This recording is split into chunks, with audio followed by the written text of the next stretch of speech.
Makjleb, PKS gagal morotin duit Sandi untuk kampanye Pilpres 2024.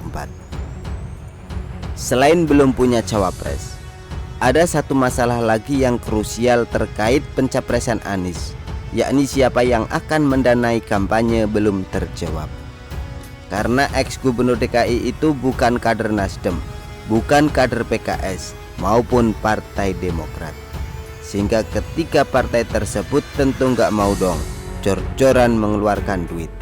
Apalagi PKS yang pada Pilpres 2019 lalu bukannya mengeluarkan duit, tapi malah dapat untung.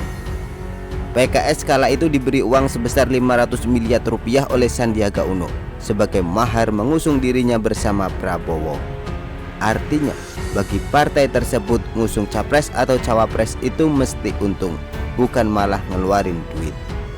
Belum lagi sekarang Sekjen Nasdem Johnny G. Plate yang korupsi proyek BTS 4G yang merugikan negara 8 triliun rupiah sudah mendekam di penjara. Sedikit banyak tidak hanya berpengaruh pada citra Anies saja, tapi juga mengganggu pendanaan kampanye. Bisa kita lihat perbedaan dulu dan sekarang. Kalau dulu kemana-mana Anies naik private jet, sekarang nggak kelihatan lagi seperti itu. Terbukti ketika dia menghadap SBY di Pacitan, nggak ada tuh berita mantan gubernur 212 tersebut diantar naik jet pribadi. Akhirnya apa yang terjadi? Nasdem hanya bisa menyerang Presiden Jokowi melalui Congor Willy Aditya pasca sekjen partainya mendekam di penjara. Padahal yang korupsi siapa? Kok malah Presiden Jokowi yang diserang? Memang benar-benar kader partai yang nggak ada akhlak. Nah, supaya bisa terpilih jadi presiden, tentu Anies harus punya dana yang memadai. Sedangkan PKS supaya dapat untung, cawapres Anies harus orang yang berduit. Maka partai itu berusaha untuk merayu Sandi agar mau jadi cawapres Anies. Banyak suara menduetkan Anies Sandi. Kalau itu terwujud, saya sujud syukur, ujar Ketua DPP PKS Mardani Alisera dengan nada penuh harap. Dan Sandi pun hampir masuk perangkap. Ia bahkan sempat memuji-muji PKS segala dengan mengatakan hatinya oranye sama seperti warna PKS. Kemudian mantan Wagub DKI itu juga mengatakan dirinya memang sudah lama ingin berjuang bersama PKS.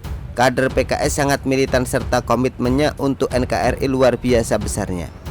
Pokoknya yang disampaikan oleh Sandi, PKS tidak ada cacatnya sedikit pun.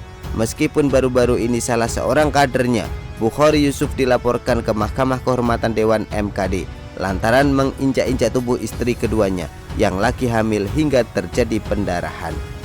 Hanya saja ini pula masalahnya.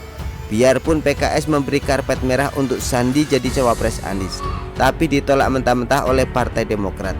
Alasannya semua sudah tahu, yakni Demokrat juga menyodorkan nama cawapres untuk Anies, yaitu ketua umumnya sendiri AHY. Bagi Partai Demokrat sebetulnya siapa saja yang pro perubahan berpeluang untuk menjadi cawapres. Tapi kalau Pak Sandiaga Uno kan bukan tokoh perubahan, ujar Kepala Bapilu Partai Demokrat Andi Arief. Anies AHY berpasangan itu kan semenangnya ada, bahkan melebihi pasangan Anies dengan siapapun. Anies dengan Hovifah, apalagi dengan Sandi. Lanjutnya lagi, mudah-mudahan Andi ngomong begitu bukan lagi sakau ya. Karena pada 2019 silam ia pernah ditangkap polisi lantaran terbukti pakai narkoba jenis sabu. Lagian juga kalau peluang Anies AHY menang lebih besar dibandingkan Anies berpasangan dengan yang lain, gak akan mungkin saudara kandung Ibas itu ditolak berkali-kali oleh Nasdem dan PKS jadi cawapres Anies. Terakhir, apa yang terjadi? Sandi lebih pilih P3 daripada PKS. Dia resmi masuk P3 akan diumumkan pada Juni atau Juli 2023 ini. Di samping itu, Sandi juga sudah mendapat tugas khusus dari PLT Ketua Umum P3 Mardiono yang harus dia kerjakan. Kan politik itu kan dinamis ya. Siapa tahu besok ternyata teman PAN, teman Golkar, ya udah gabung aja sekalian jadi satu. Jadi supaya betul-betul koalisi Indonesia bersatu. Artinya bersatu di mendukung Ganjar gitu Pak. Jadi P3 yang mengajak dua partai. Ya harapannya juga begitu. Ya tentulah kita memang diberi tugas untuk itu. Ya bukan hanya Golkar dan PAN ya sebagai partai koalisi KIB, tetapi juga yang lain ya kita berupaya. GPK mendukung calon presiden yang sudah diputuskan oleh DPP P3 melalui Rapimnas kelima tanggal 25 April 2023 di Yogyakarta terhadap bakal calon presiden dan wakil presiden. GPK mendukung bakal calon wakil presiden yang dapat memberikan ruang bagi generasi muda, dan kami yakin salah satu di antaranya adalah Bapak Sandiaga Salahuddin Uno. Dengan syarat yang tadi Pak Menteri, wajib berKTP 3, Pak.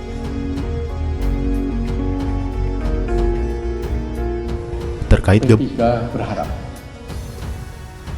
ke depan Pak Sandi menjadi bagian dari perjuangan itu. Pak Sandi sekali lagi harus melalui itu semua. Dan terakhir, ini adalah para forum nih, para ketua-ketua, wakil-wakil ketua umum.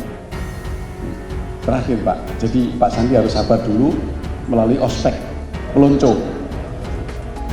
Jadi nggak akan mungkin dong Doi mengerjakan tugas P3 tapi masuknya ke PKS. Dan Sandi juga mengatakan kalau dirinya lebih mendukung percepatan pembangunan ala Ganjar daripada konsep perubahan ala Anies, yang kita tahu sendiri bahwa P3 mengusung Ganjar sebagai capres. Kalau kita ubah lagi arah pembangunan kita nanti akan hilang waktu, dan bonus demografi ini akan terkikis sehingga tidak ada potensi tidak tercapai target Indonesia Maju di tahun 2045. Tuturnya mengskakmat koalisi perubahan. Apalagi nama Sandi juga masuk radar cawapres Ganjar, yang kita tahu sendiri elektabilitas Gubernur Jateng itu lebih tinggi daripada Anies. Makin gak tertariklah dia jadi kader PKS. Mirisnya, kalau AHY jadi cawapres Anies, PKS tidak akan dapat untung seperti yang diharapkan. Gagal deh dapat uang 500 miliar PKS. Hahaha, Sandi tidak mau dikibuli lagi. Begitulah kura-kura. Artikel diambil dari show.com, ditulis oleh Ferry Padli. Bagaimana menurut Anda?